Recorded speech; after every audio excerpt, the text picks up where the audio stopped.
is on. Introducing Pretty Girls Love Real Estate. Stories of everyday women breaking barriers and building wealth through real estate. Let's get it. Boss. BOSS.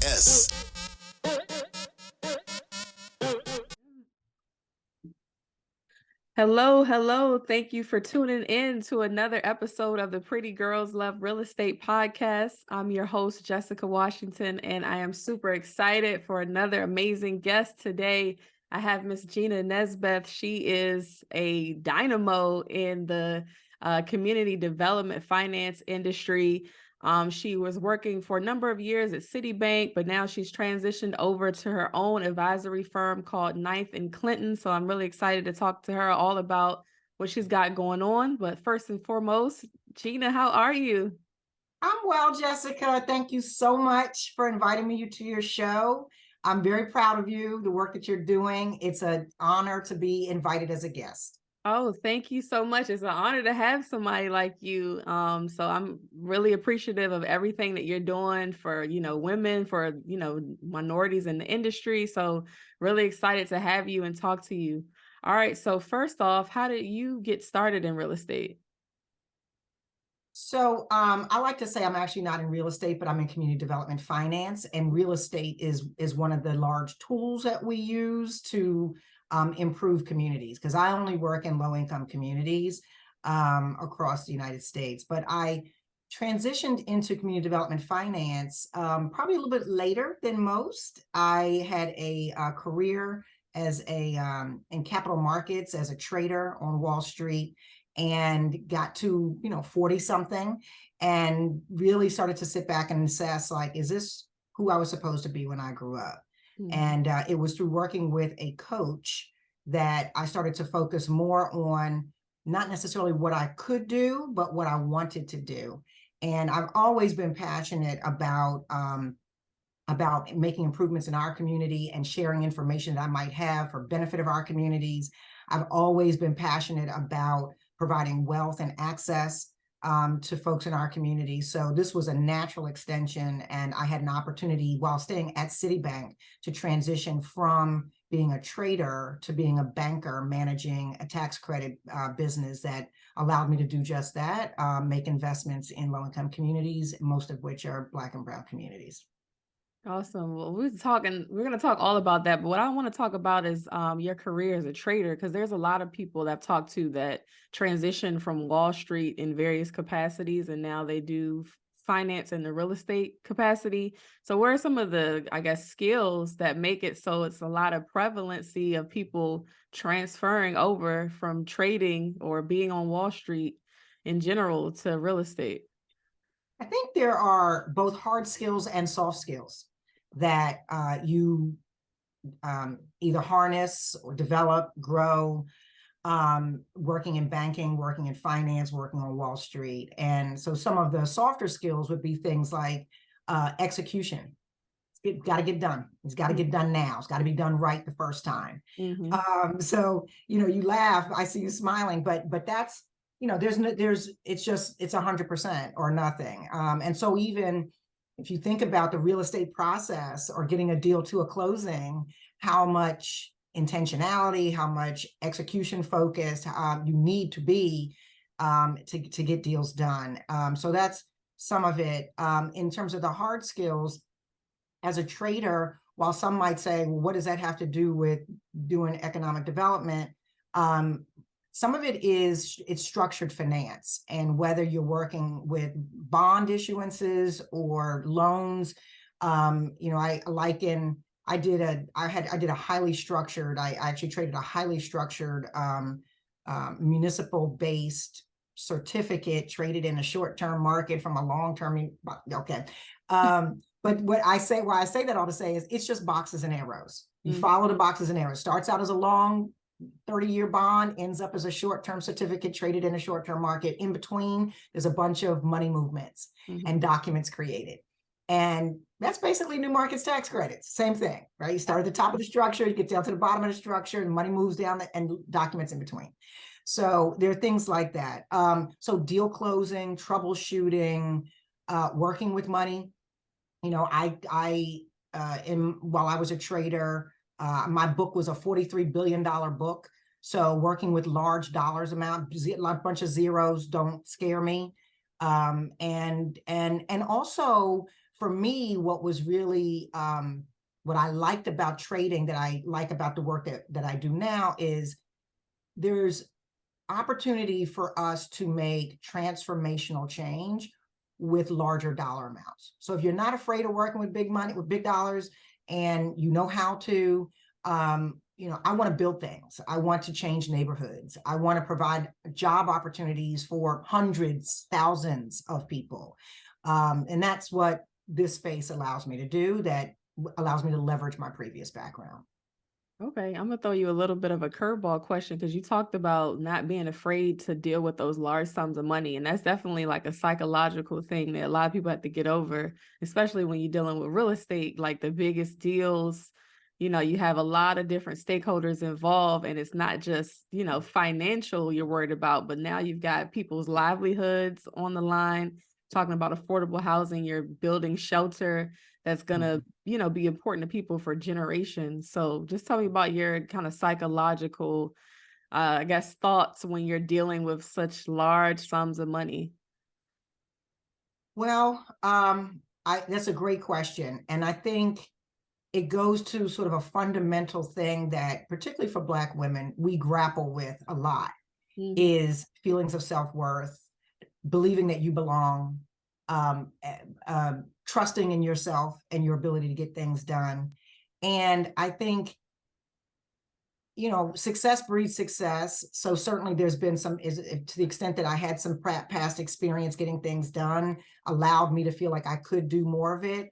But some of it is just jumping off the diving board and not sure if there's water at the bottom. And that's a scary thought. But again, you do it once, and if you do it successfully, or even, I tell my daughter, either you win or you learn. And, there's only one final day, and that's the final day. In between time, the sun's going to shine each and every next day. So yes, we do want to protect our reputation. As you said, you're not just bringing yourself to the table, but there's so many other people involved, and there's accountability to that. So you do your homework, you do it the best you can, and then you got to trust in yourself. Absolutely. And as you, progress and you execute more, like you said, you gain more confidence. So yeah. All right. Because also it's like, if not me, then who? And there's that.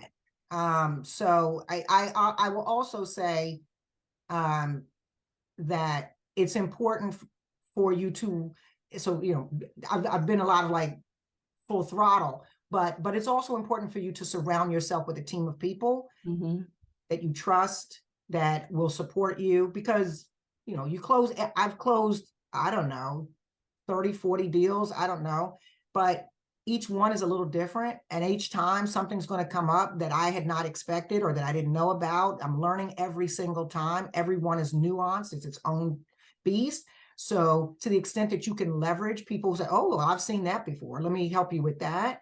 And that does take time to build a team that you trust and that can support you. But that's definitely an important part of the equation. Absolutely. It's definitely a team sport. All right. So can you tell us just a high level overview? What are new market tax credits, and how do they kind of filter into everything you're doing with community development finance? We could be here for the next week talking about no, right. I know it's super convoluted, but I feel like you're the person that could give us a simplified answer on this. I'm gonna give you the 10,000 square foot up answer. New Markets is a federal tax credit program that allows us to invest in real estate and operating business transactions in low-income communities that provide both financial, social impact in those communities.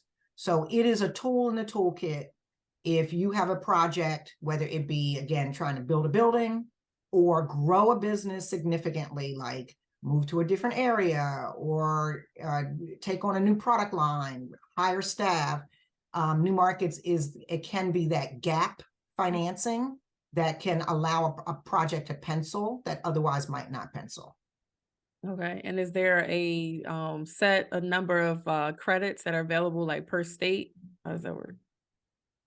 It's not per state, so New Markets is a little different from LIHTC. For those folks who are familiar with LIHTC, it's, you know, with LIHTC, you have a project, you have a building with a certain amount of units, you've got a certain amount of eligible basis, you calculate what that eligible basis is, and then you go to the state. If they have credits available, you request those credits and you get awarded those credits to close a deal.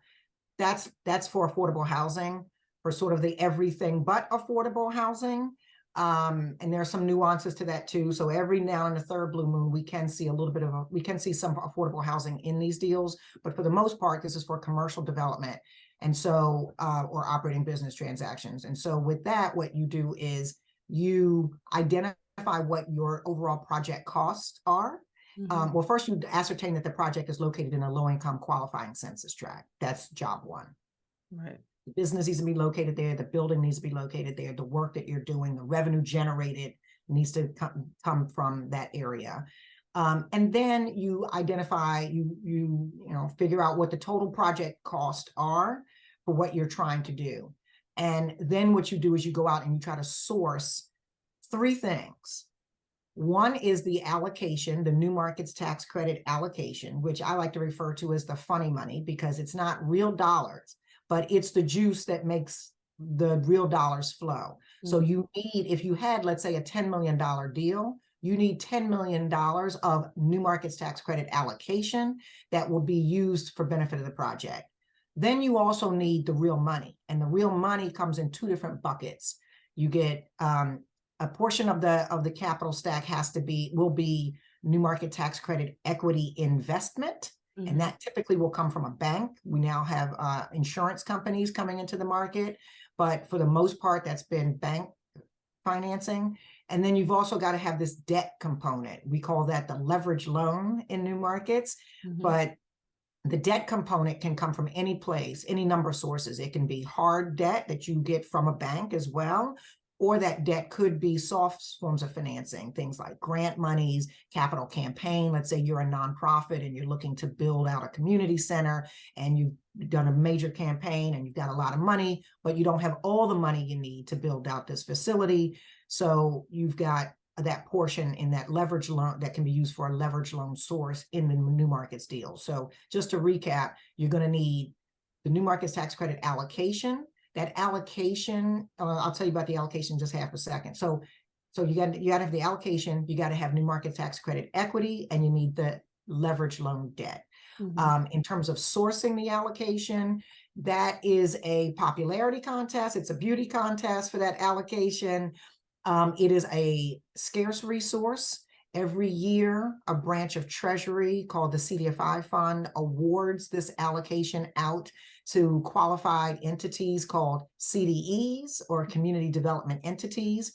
They apply for it. It's very competitive. They win the allocation. They own the allocation. The project sponsor will then go out and pitch their project to these various entities that were awarded allocation to try to get, in this case, we're looking for $10 million, to try to get $10 million for our project. And we market the project to these CDEs with a bunch of background information for them to make a decision. But a lot of the analysis is typical underwriting, right? Like, does the project pencil, and does the deal team look credible? Is the project ready? Is it in a state of readiness? But a lot of the analysis is also around the economic and community benefit that the project is going to provide to the low-income community. Right. So we want to know, is the project going to create jobs for local folks? Is it going to improve health outcomes, educational outcomes, any number of things? It's a very, very flexible financing tool, which is fantastic. It can be used to build pretty much anything, other than a handful of sin businesses that the New Markets industry has identified. But so it is very flexible, but each project will come to the folks who have this allocation when they source it and say, here are all the fantastic things that my project is anticipated to create for the local neighbors. Got it. And what are some examples of organizations that are CDEs that we would know? CDEs can be large financial institutions like the banks themselves. They may provide the equity to these projects and the debt, but they also apply for the allocation. Okay. So a large money bank centers are allocatees, receive the allocation, all the way down to small nonprofits. So it's a mixed bag. If anybody were looking to find who has allocation, you can go to the CDFI funds website. I think it's cdfi.gov. And every year when they award the allocation, they post publicly who the awardees were and how much allocation they received. So you can sort that in state order. And find out who received allocation in your state. Because the other thing about this allocation is when it's awarded, the people who apply based on a certain strategy.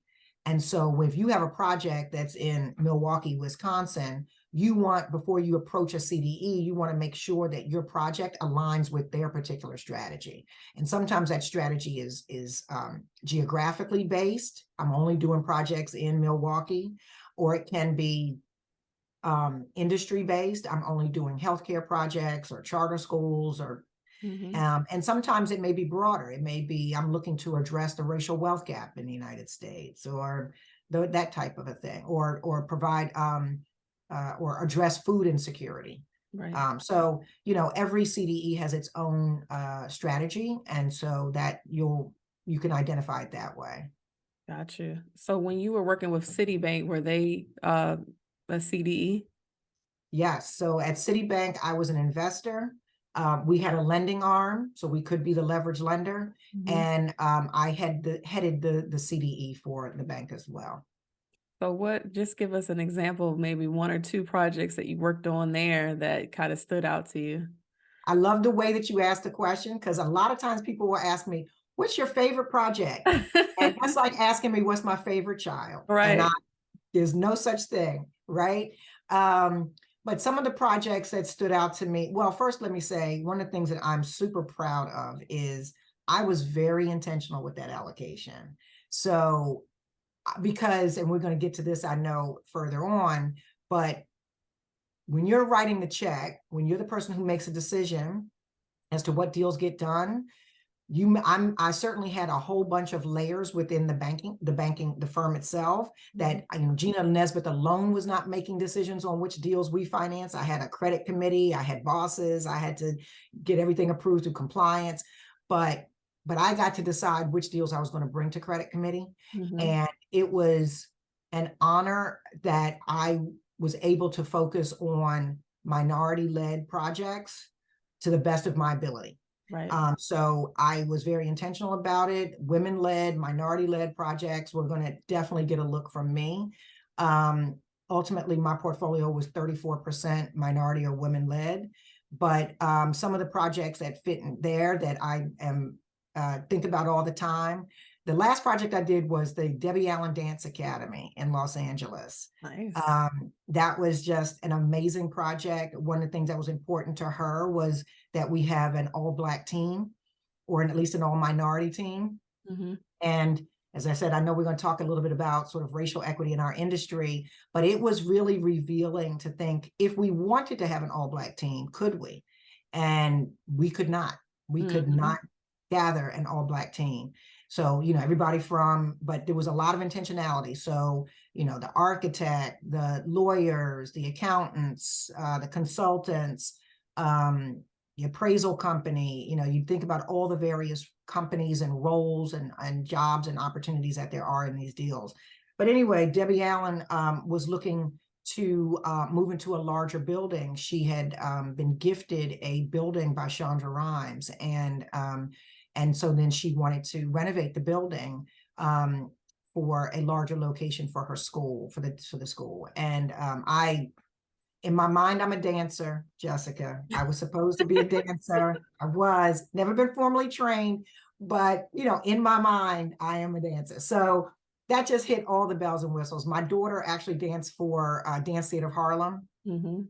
So to see those little girls and boys, going to just, and that's the other thing that's great about the work that I am fortunate to do in new markets is it's not just writing checks or closing deals or underwriting or doing the servicing of a deal. It's actually getting to see the real live thing come to fruition. And, that's the best part of the work for me, is getting to go and see what it did, how it actually, what was created. But so that was one.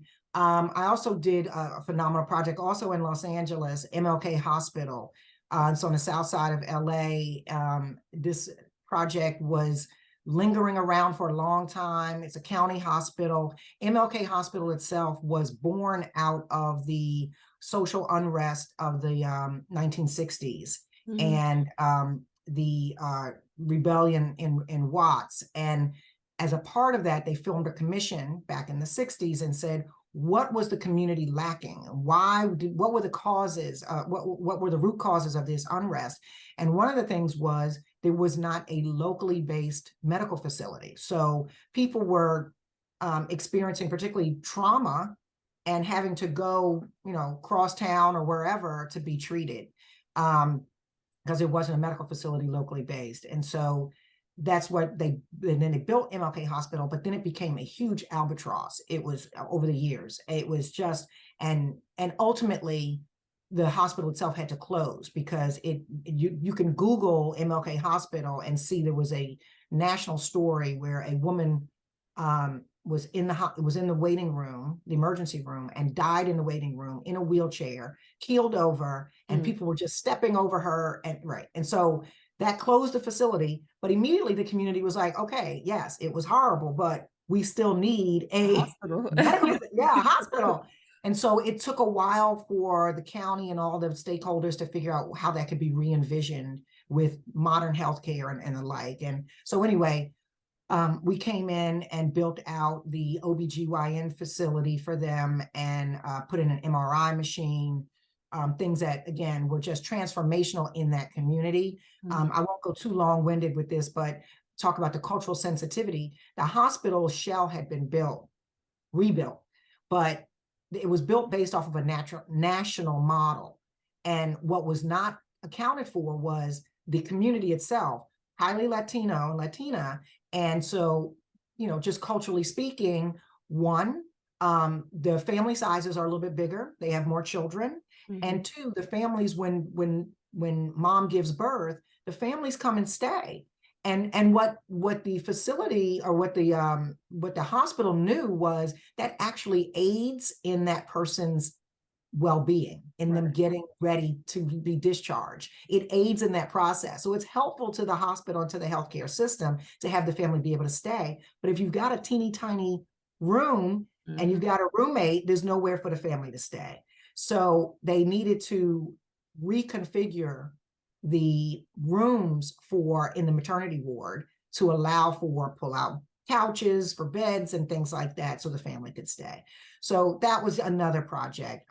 Schaumburg up in Harlem, that was just transformation. You don't have to say much for me to start like my projects, but Schaumburg, it's the Center for Black Culture and Research in Harlem. It's got the largest collection of Black art and Black artifacts and manuscripts. It's got James Baldwin's original papers, Maya Angelou's original papers, where do we begin and end?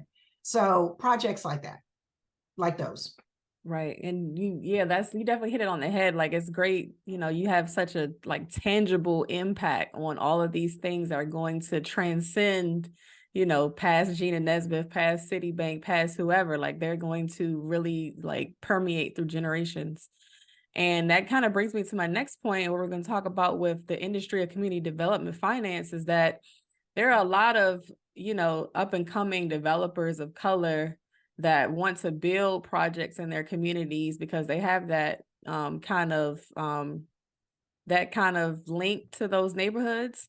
But then you said the person at the top, writing the check, they're the ones that, ultimately decide which projects go through and which don't. And if you don't have that kind of connection or those nuanced different interactions with the community and whatnot, you might not know some of these things that are needed.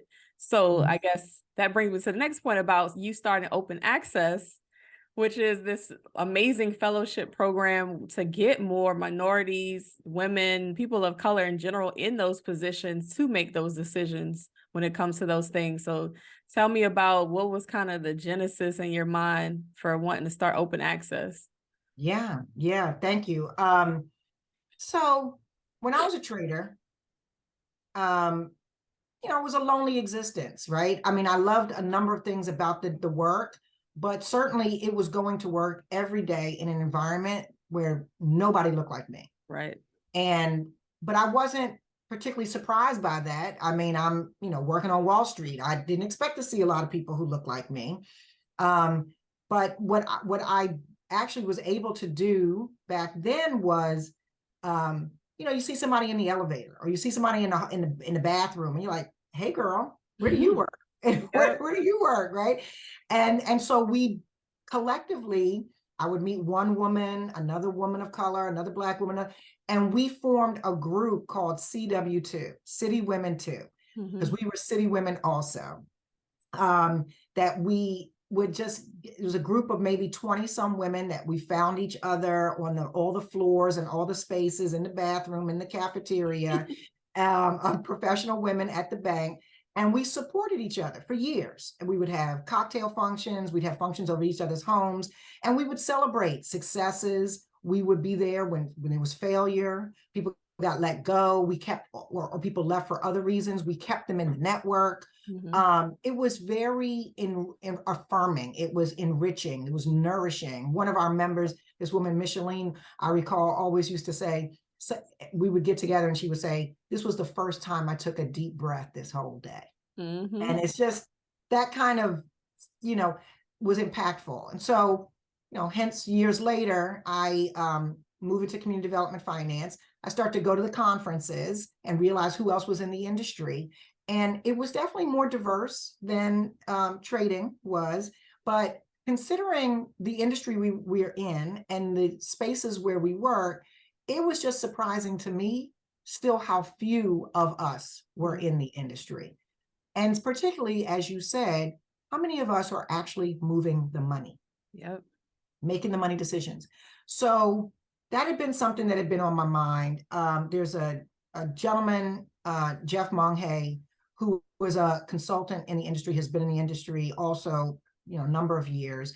And he and I are friends. We've collaborated on a number of things. We've worked together. We would just keep having these conversations with each other. Like, what is up? How do we? And so one year we were at a conference, at a cocktail party, and we sat down at a table on a cocktail napkin and noodled out, like, what could we do to form some sort of a formal program that would provide opportunities for people to come into our industry.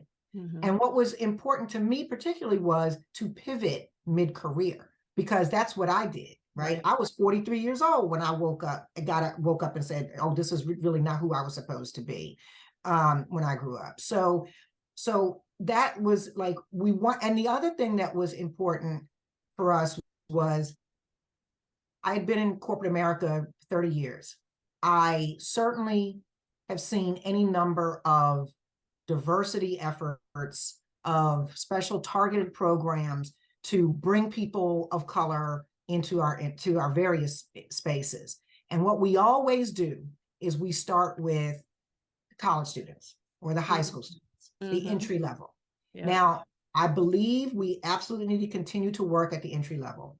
But I also believe, I know, that what happens to those entry-level people is we can bring those folks in, but then somewhere mid-tier, mid-career, they wind up leaving. And they leave because there's nobody somewhere upstairs who can say, let me tell you what you don't know. Yep. Let me introduce you to this person over here that you need to know. I know they said this, but what they meant was that. Yeah. So there's nobody, right? Yep. Yeah. There's nobody to pull your coat. There's nobody to say, in the room, when you're not in the room, we need to make sure that Jessica's on that next project. Mm-hmm. I've seen what she does. She's fantastic, right? That's what we needed. So Jeff and I then decided we want to figure out how to create a program that would allow people to come into our industry, whether it's early, mid, or late career. And so that's what open access does. We noodled out this idea on a cocktail napkin. We included 3 pillars to the program. The first is training around the boxes and the arrows. What do they mean? What are the acronyms? How does the money flow? But then there was also I'm kind of blending here my two, but one was the formal training, was like just the classroom training. Right. And the other is putting bodies in seats. So we wanted people to actually work in organizations for some period of time where they could sit side by side, whether it be asset managers or underwriting, business development, consultants, lawyers, accountants, anywhere that they had interest in the industry, that they could work side by side and get some real live work experience. And then the third component was the mentoring and the networking. Mm-hmm. Jeff and I have been in this industry a long time. It's a small industry. We pretty much know, if we don't know, we know somebody who knows probably everybody in this industry. And so why not use what we've been able to cull together over our careers for benefit of other people, so that we change the place in some way, so that we leave it better than we found it. Mm-hmm. And I know you talked about developers who want to do this, that we provide access for those people to get those deals done. So that's really the intentionality around the program. We've got, how can we leverage what we've built for benefit of the next generation? So you started open access in 2020, and I was honored and privileged to be part of the first fellowship class. So how would you say, this is year 3 now. What are some of the, I guess, lessons learned from these 3 years, and where do you see the program going in the future? Well, first, let me say how honored we were to have you join the program. Thank you. Because we can decide all we want on a cocktail napkin, but unless somebody says, "Oh, I think I might want to apply for that," and go through the program and show up and do well, that's what it's all about. So thank you for trusting in us, your time and your talent to go through the program. We have learned a ton. So far, as you mentioned, we're on cohort 3. We've graduated 48 fellows. We've got 23 in this round. They will graduate in June. And of those that have already gone through the program, we have placed, I don't know, it's north of 60% in roles in our industry. And that, by the way, is accounting for the fact that there's some people who were never looking for a role in the industry. Rather, they wanted to start their own thing. They want to grow their own thing. They're a developer and they just want to learn how the tools work so that they could use it for their projects. Or they were happy where they were, but they just want to make sure that they've got more tools in their toolkit for their next step at some point in their career. Right. So it's just been phenomenally successful. We have evolved the program some.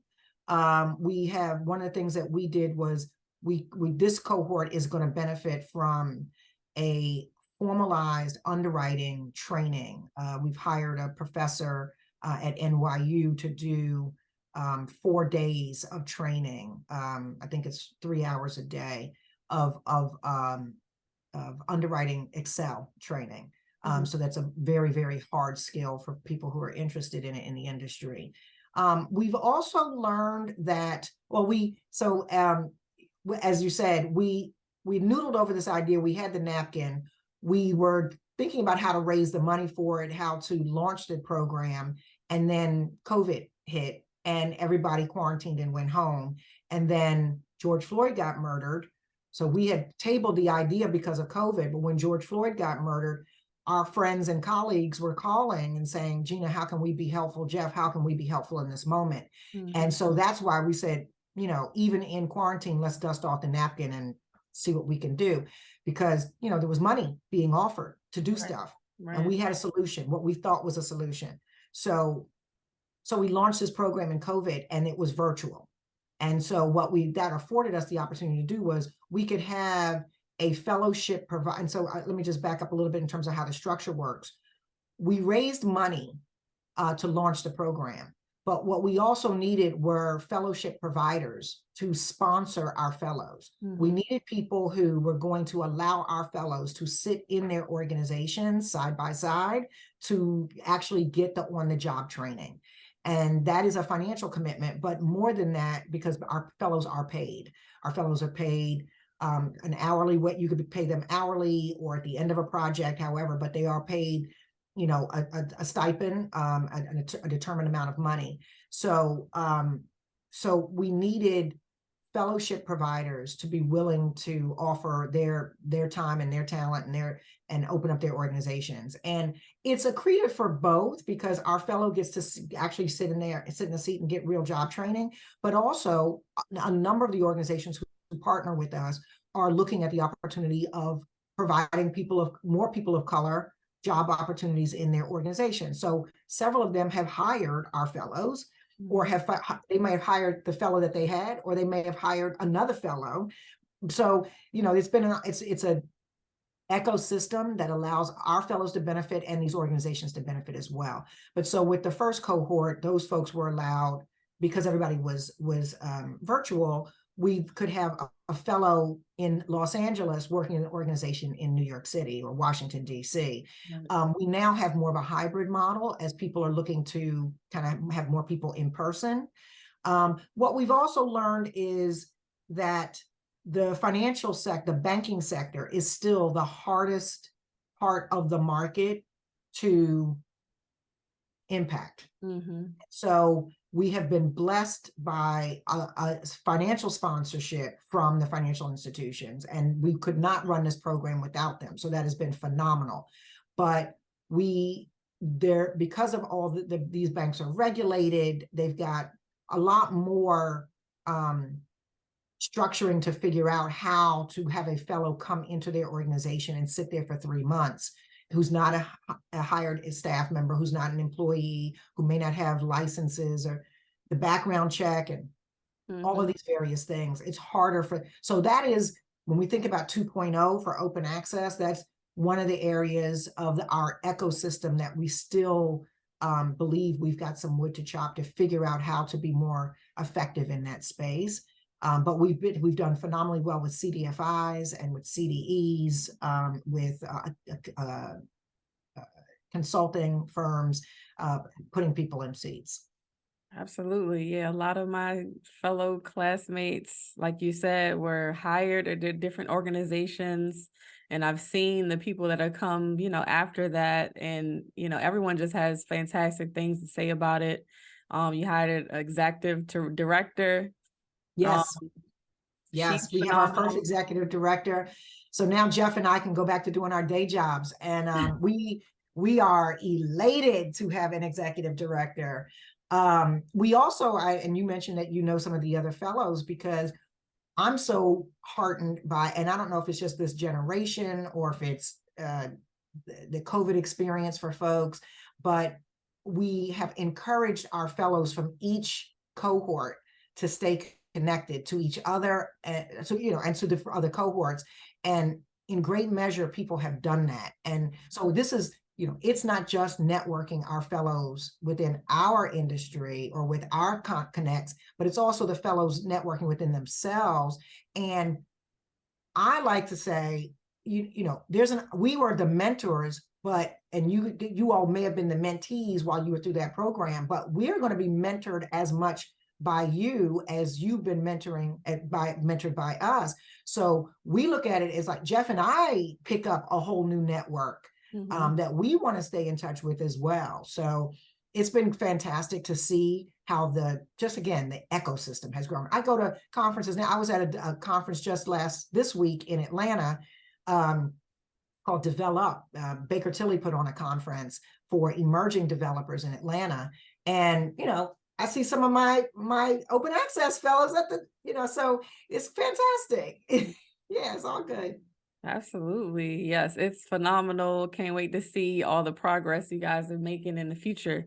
So now I want to talk about your new business, or I feel like it's been over a year now. So Ninth and Clinton, which you do advisory services within, this community development finance industry. So tell me about why you started that and where did the name Ninth and Clinton, what's the inspiration behind that?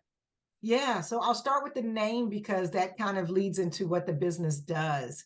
Ninth and Clinton is named after the two streets that I grew up on as a child. 9th Street Northwest in Washington, D.C., and Clinton Avenue in Brooklyn, New York, both of which were low-income census tracts when I lived there.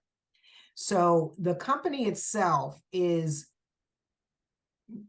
in great measure, me taking everything that I've learned throughout my career and trying to make sure that it's a benefit for the people who come from places like where I come from or live in places where I live. So it is a strategic advisory firm. I do new markets consulting as a part of the business, but I also have other clients that are not new markets clients. They may be in affordable housing or they may be in social justice. I have CDFI clients who have brought me in to be on a long-term retainer to look at various parts of their organization and be intentional about the work so that they can be more intentional about the work that they're doing, bringing maybe a racial equity lens, sitting on their investment committees. I have a client, Basis Investment Group, an amazing woman, Tammy Jones, founded this company. She is an investment firm that invests all throughout the continuum in the real estate industry, real estate markets. And she is also the only Black woman to have a seller servicer license with Freddie Mac and now Fannie Mae. She just got the first license that Fannie Mae has given out, I think, in 12 or 15 years.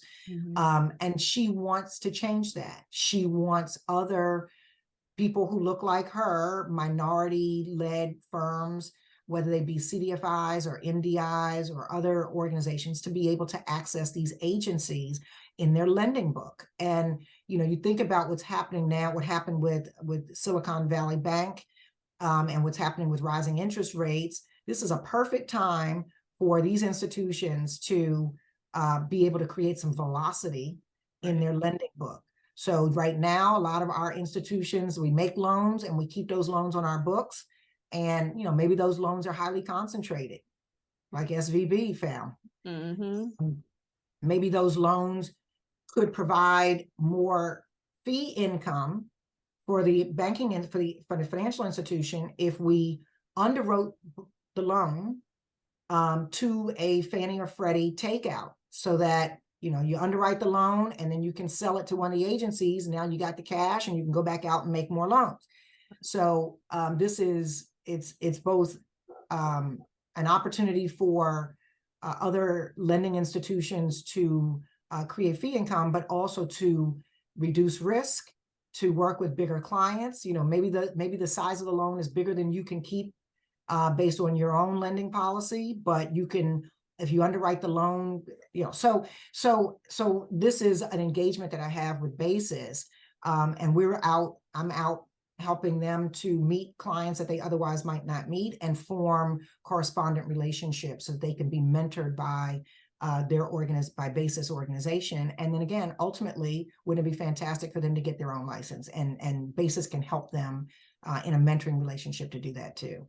So a wide range of clients that I have now, but all kind of trying to change business as usual and provide access and opportunity. All right. So what's next for you overall with the business, with you personally, anything you want to talk about? Jessica, I'm a Gemini, so we could go anywhere with this conversation. And I got about 12 jobs because I just, I'm writing a memoir. I don't know where in my journey it'll get published, but I am writing a memoir about my experience on Wall Street and how how pivots happen and how you take who you were as a child and it stays with you all through your life. It informs the decisions that you make, and how for people who show up differently, there's still space for you too, if that's what you want to do. So that's the memoir. I'm being mentored right now because I'm thinking about doing a podcast on women who move the money, women of color who move the money. What else? The business is 1 year old. I started the business on April Fool's Day. I'm here for the joke. But you know, I have a lot of intentionality around how to create a sustainable business model. And you know, the first year I was very much a taker of deals that came to me, of client relationships that came to me. And so this year I'd like to kind of think more holistically about what the revenue model should look like and what do I want to do going forward. Another thing that I'm doing that I am highly passionate about is I sit on a board of a group called IFL, which is the Institute for Entrepreneurial Leadership.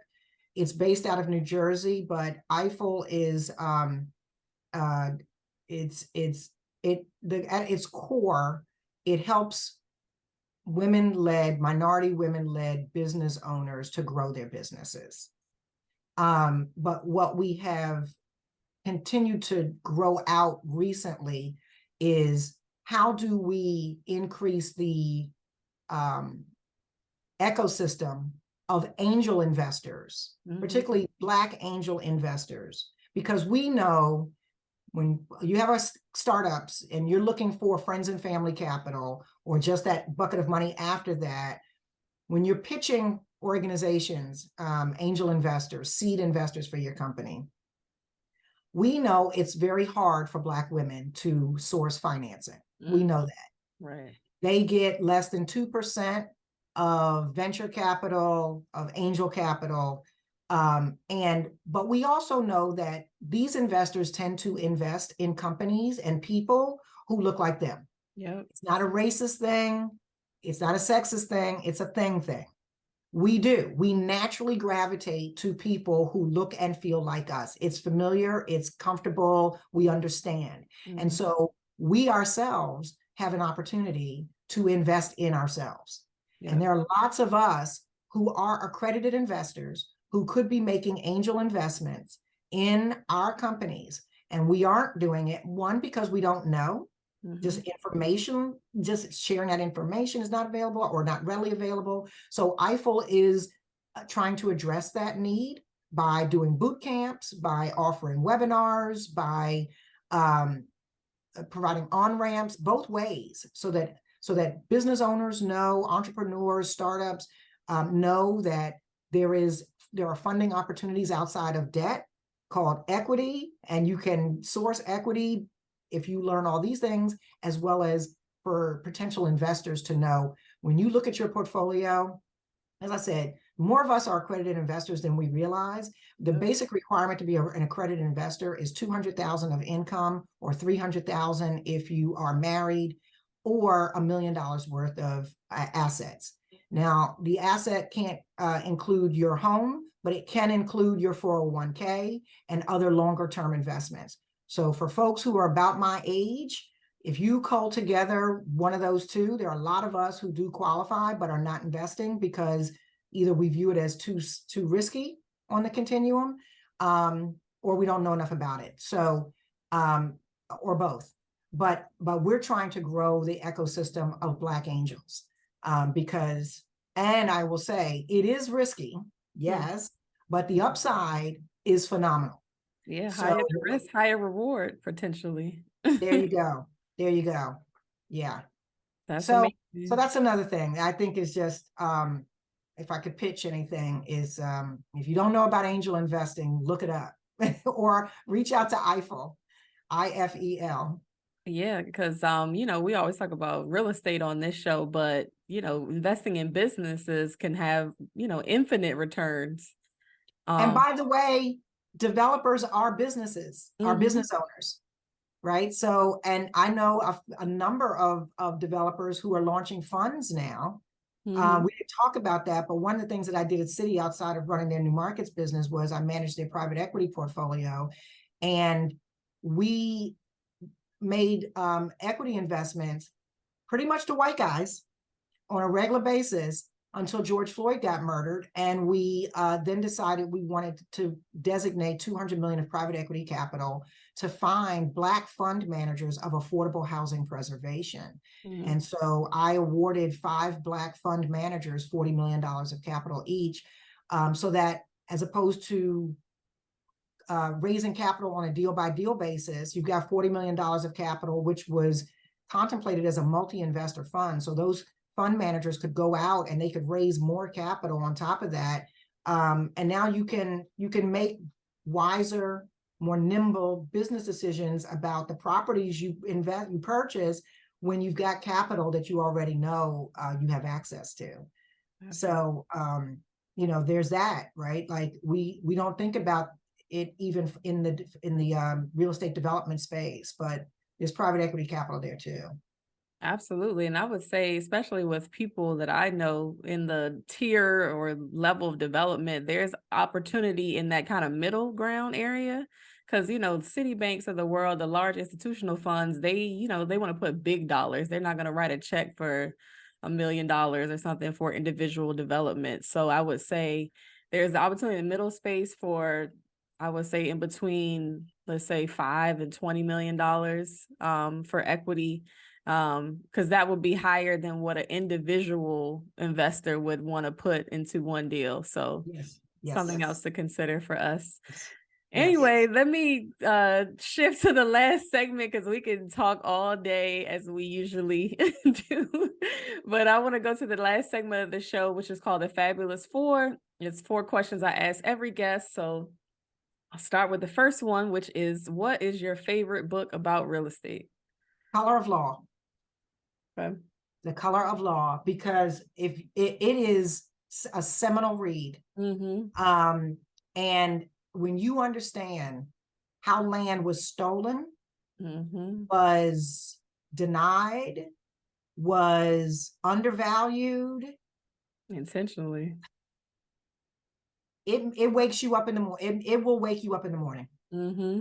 Yeah, that is, I mean, I know that's a bit of a classic, but I think if anybody has not read that's 101. For sure. Okay. The second question is, what advice would you give to your younger self just getting started in your career?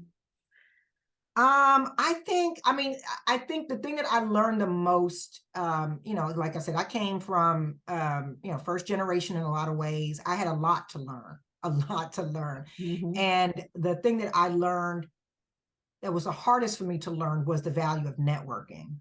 Mm-hmm. And I knew it, but I shied away from it because it was so foreign to me and it was so uncomfortable to me. Mm-hmm. And so, people tell me now, like, oh, you're such a networker. I'm like, you have no idea how hard that was for me. But I also think the thing that I learned late is life comes in chapters. And we always think, Michelle Obama wrote about that in her book when she said, people ask, what do you want to be when you grow up? As if you're only going to be one thing when you grow up. You got to figure out now what you want to be. Mm-hmm. And that's just not a thing. So I think to the extent that we realize nothing is fatal but death itself. And so, it's a chapter. These are chapters in your life. So that I would leave it there. Right. And it's your life. So you can reinvent yourself or foray into different projects or careers, paths, whatever, as many times as you want. Yes, you can.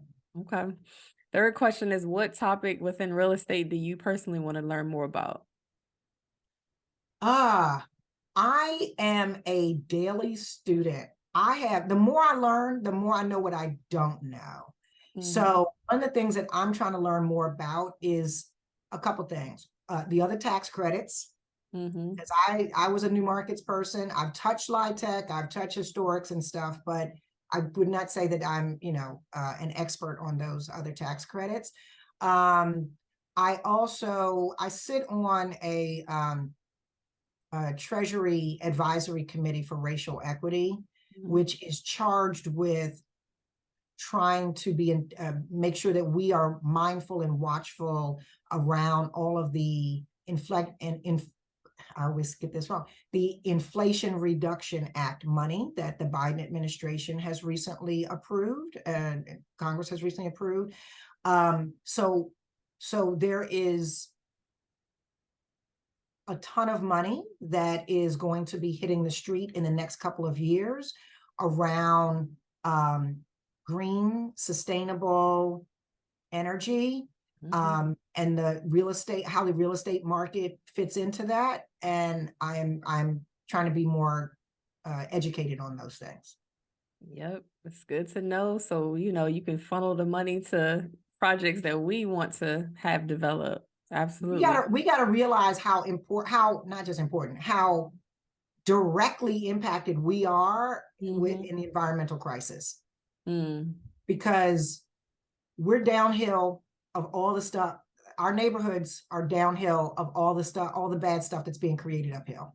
Yeah. So we are impacted by it. You look at the Flint water. I mean, you could just go across this country, stormwater runoff systems across Jackson, just you name it. There's things that we're being negatively impacted by more than any other population in this country. That, like you said, we should now be able to take advantage of the money that is being appropriated to improve those situations.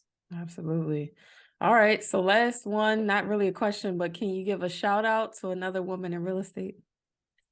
So back to the Gemini. I can't think of just one. There are so many. So I want to list two who are just industry stalwarts that everybody should know their name. I mentioned one, Tammy K. Jones with Basis, just killing the game always. She'll tell you she grew up in a housing project in the Bronx, and she now owns this multi-billion-dollar real estate investment firm. And she is intentional. She also is the leader of REIS, the Real Estate Executive Council. She's just intentional and here for it every day. A woman who I call my aunt, whether she knows it or not, is Gwen Hatton Butler. She has been in the industry just knocking down doors. She is just a badass in every way. She was with Capri Investments, but she has also been very intentional with, she's a big name in Chicago, been very involved in Chicago real estate. She's from Detroit. She reps Detroit, and she is a senior. She's just been a senior leader in NASP, the National Association of Securities Professionals, as well as REIS. And just a mentor to me. Can I name my youngins, my come up? Sure. Okay. So I got someone to come up. Julia Stevenson, who is both a mentee and a mentor. She's a director at Landon Park Capital out of DC, but Julia's been around. She was at LISC before that. She's doing a bunch of stuff. Alicia Hill, VP at Impact Investing at FCP. Alicia, I love her story. She'll always tell the story that she's done a trillion different jobs, like the most random jobs ever, but they all led her to where she is now as an investor looking to invest in affordable housing developments across the country. Shannon Herbert, that's the last name I'll mention. Shannon Herbert, Executive Vice President at Inclusive Capital and Vice Chair at Rochelle Capital. She is a credit officer at her core, underwriter at her core, but she has formed an organization. She's one of the people who's formed an organization that's looking at changing the underwriting box for how we underwrite deals that have historically kept Black developers out of getting their deals approved or financed. So how we how do we create a culturally sensitive lens to the underwriting box? So anyway, those are just the names that I came up with, and I could come up with like 20 more if you gave me more time. Oh, that's a dream team. Like phenomenal ladies doing a lot. So how can people get in touch with you if they want to talk to you more about, whatever, all the million things that you have going on. Well, thank you for that opportunity. I am very active on LinkedIn. My company is Ninth and Clinton. And so the website is www.9thclinton.com. But you can reach me via the website or via LinkedIn is the easiest way to hit me. All right. Thank you so much, Gina. I really, really enjoyed this conversation. Thank you so much for everything that you're doing in the industry and just for mentoring people like me and other young ladies within the real estate industry and just being an awesome person in general. Is there any last words of wisdom that you want to give to the listeners? Last word of wisdom. I will say, it's not wisdom, but I'm proud of this generation. I'm proud of who's up next. And I'm proud of you, Jessica. So just keep killing the game. And you mentioned it, but you got every day to decide who you want to be. But we need you. We need every one of us at the table working on the problem. So, I'm happy to be a part of the solution, but I can only be one person, and there's no benefit in one if there's not 2, 3, 4, and 5 behind. Amen to that. Well, thank you again for coming on the show. This was amazing. And I'm looking forward to all the things that you have going on and looking forward to, seeing more fellows coming out of open access and just, kind of changing the trajectory of the industry. So appreciate you. All right. Appreciate This was another episode of the Pretty Girls Love Real Estate podcast. I'm your host, Jessica Washington. Thank you to my guest, Ms. Gina Nisbeth, and we will check you on the next one. Thank you.